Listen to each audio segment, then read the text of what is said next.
கர்த்தருடைய நாமம் மகிமைப்படுவதாக.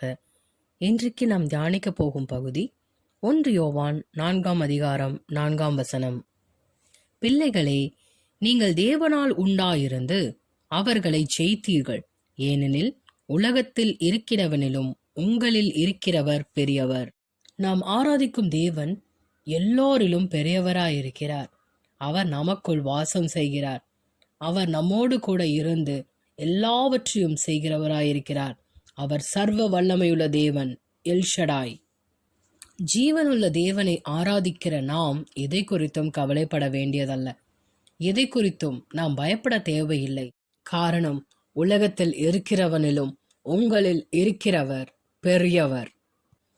அன்று எலிசாவை சுற்றிலும் இராணுவமும் குதிரைகளும் ரதங்களும் பட்டணத்தை சுற்றி கொண்டிருக்க அவனுடைய வேலைக்காரன் கண்டபொழுது, ஐயோ என் ஆண்டவனே, என்ன செய்வோம் என்று அவன் எலிசாவிடம் கூறினான். அதற்கு எலிசா, பயப்படாதே, அவர்களோடு இருக்கிறவர்களை பார்க்கிலும் நம்மோடு இருக்கிறவர்கள் அதிகம் என்று கூறினான். 2 ராஜாக்கள் 6 அதிகாரம் அதன் 17 நாம் பார்க்கலாம். எலிசா தன்னுடைய வேலைக்காரனின் கண்கள் திறக்கும்படி அவன் வேண்டுகிறான்.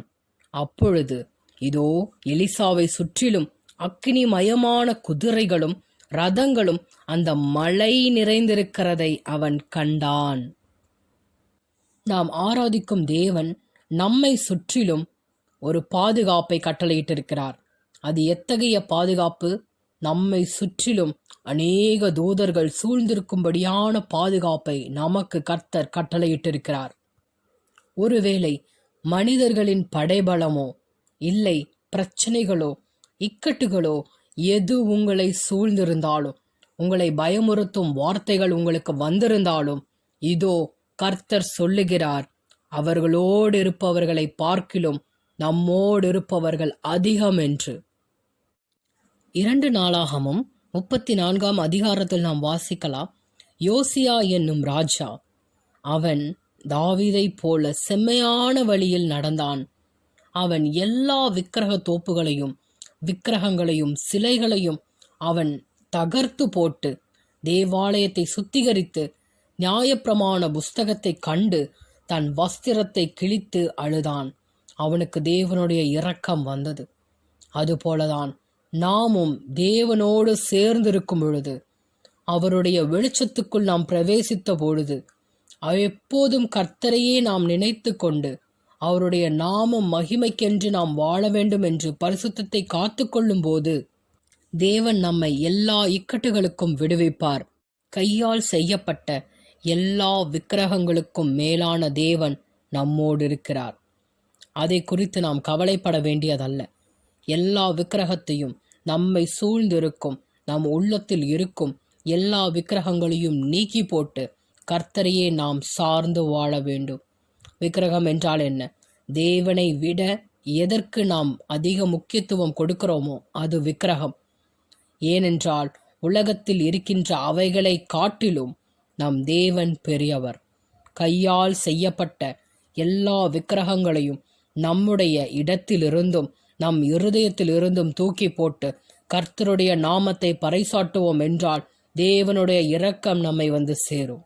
உடன்படிக்கை பெட்டிக்கு முன்பாக தாகோன் சிலை வெட்டுண்டு விழுந்து கிடந்தது போல உங்களுக்கு முன்பாக எல்லா தாகோன் சிலைகளும் எல்லா விக்கிரக சிலைகளும் வெட்டுண்டு விழுந்து கிடக்கும். காரணம், உலகத்தில் இருக்கிறவனிலும் உங்களுக்குள் இருப்பவர் பெரியவர். நாம் சேவிக்கும் ஆண்டவராகிய இயேசு கிறிஸ்து சகல வல்லமையும் பெற்றவர்.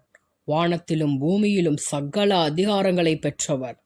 அவரே ஜீவனுள்ள தேவனாயிருக்கிறார். மரணம் அவரை கட்டி காக்க முடியவில்லை. பாதாளம் அவரை ஏற்றுக்கொள்ள முடியவில்லை. காரணம், அவர் பரிசுத்த தேவன். யோவான் 20 அதிகாரம் 7 நாம் பார்க்கலாம்.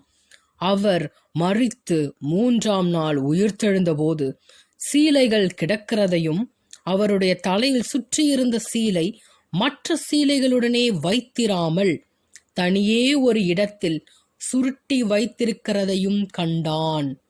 ஆம், அவர் தன்னுடைய சீலையை எடுத்து அதை சுருட்டி வைத்து தன் சீஷர்கள் காண வேண்டுமென்று சென்றிருக்கிறார்.